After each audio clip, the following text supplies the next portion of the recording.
Hi, Fish Class. How are you today? Well, I wanted to talk with you a little bit about our theme, about our Bible verse, and we have a special color of the week. Well, if your eyes can look right here, this week our theme is all about books. And I'm going to be talking to you, boys and girls, about things with our books. And we're going to incorporate that a little bit with our environmental print. The next thing is our Bible verse. Our Bible verse for this week is Acts 16:10. God has called us to share the good news with others. What that means is Jesus wants us to tell other people about the good news, about who Jesus is and how much he loves us and has a wonderful place for us and how he cares for us. And then our color of the week is yellow. Well, I've also invited up my daughter Breland to talk to us about some things that she's found that are the color yellow. Take it away, Breland. Hi guys, hi Mom. Well, I have some more items here that are yellow, and yellow begins with the letter Y. So right here we have a yellow towel, That's great. have a yellow banana, Yes. a yellow lime, Or lemon. or lemon. That's right. A Sorry. yellow lemon. A yellow duck. We have a yellow chalk, crayon, pencil, and highlighter. That's right. Those are great examples, Breland. We also have a yellow cloth and a yellow paper. And here's our old friend, the yellow notebook again, our yellow yardstick, and our yellow letter Y. And Mom, I think I see you have some yellow on too. I am. I'm wearing a little bit of yellow today, and because yellow is one of my favorite colors. And Breland, I'm noticing that you're wearing the color yellow. Yellow is my favorite color Right. of all time. And there's a lot of different shades of yellow. My yellow is a brighter, hotter yellow, and yours is a softer butter yellow. And just like this ribbon here is a shinier gold yellow. So boys and girls, try to go around your house and see if you can find different things that are the color yellow. Yellow is a happy color. It's a spring color. And I love yellow. It makes me really happy whenever I see it. So Breland, thank you so much for helping with the class today. Absolutely. Boys and girls, can you say a big thank you to Breland? All right, well, we appreciate you, Breland. Now, boys and girls, let's turn our attention over here. We're going to talk a little bit about books. And I'll pull up my chair right here. And I have a wonderful book right here. It's called If You Give a Moose a Muffin. And you may notice a couple of things about the book. The front part of the book is hard, and a lot of times it has a cover on it, and it has a lot of words, and it has the title of the book, If You Give a Moose a Muffin. It also has the word by or author, and this is who wrote the book. In this case, it is Laura Joffe Numeroff, and then it has the word illustrated. Illustrated, it means the person who drew the pictures. So by is the person who wrote the story, and illustrated is the person who drew the colorful pictures. Now, if you turn your book over, on the back cover, just like we have the front part of our house and the back part of our house, we have a front part of a book and a back part of the book. Well, the back part of the book a lot of times has a continuation of a photograph from the front. That's what they've done. And they may even have a side part of the book, and this is what we call the spine of the book.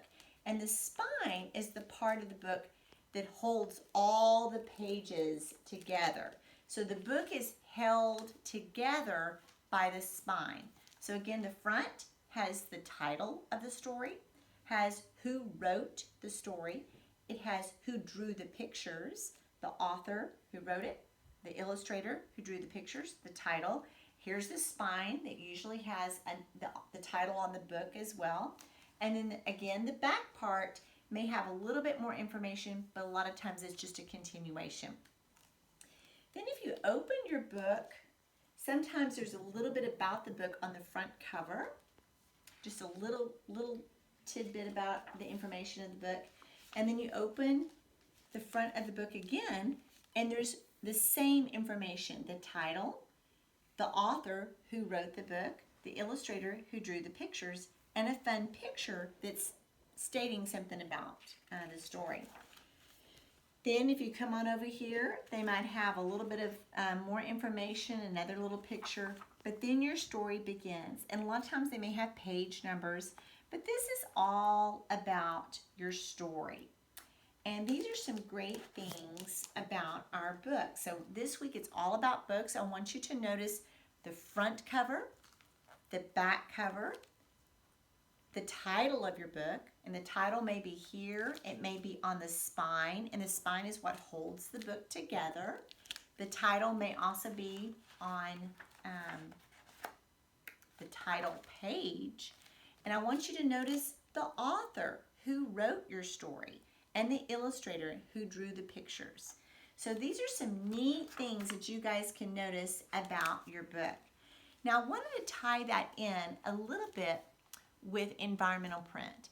And I know, boys and girls, not all of you can read right now, but yet you are reading.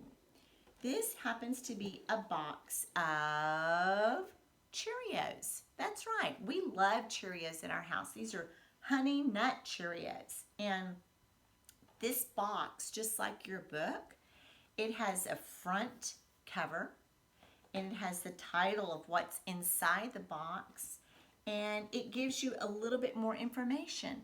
It may not have the author and the illustrator, but it has more information on the front part of the box.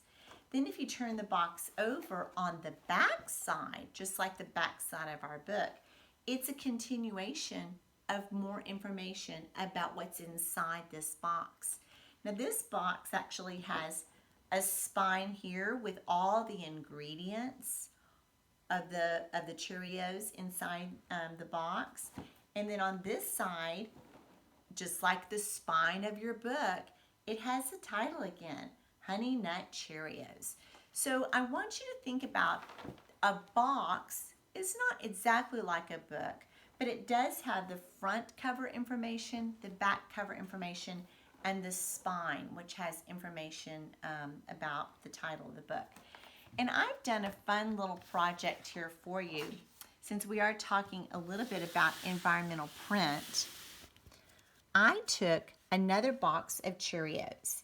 And what I did is I cut out just along the side here, along this side here, and along this side, and I cut this front part of the box off.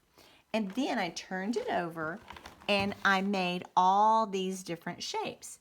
So what I essentially did, then I cut the shapes out.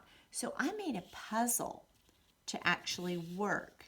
And I wanted to show you this could be a fun thing that you guys could do at your house. So you're actually learning to read, and learning to read is like putting a puzzle together. Did you know that when we read a story, we read from the left to the right? We start here and we move this way. Then when we turn the page, we come on the left side before we go to this page. We start on the left page first before we go to the right page. And we start here and we go across.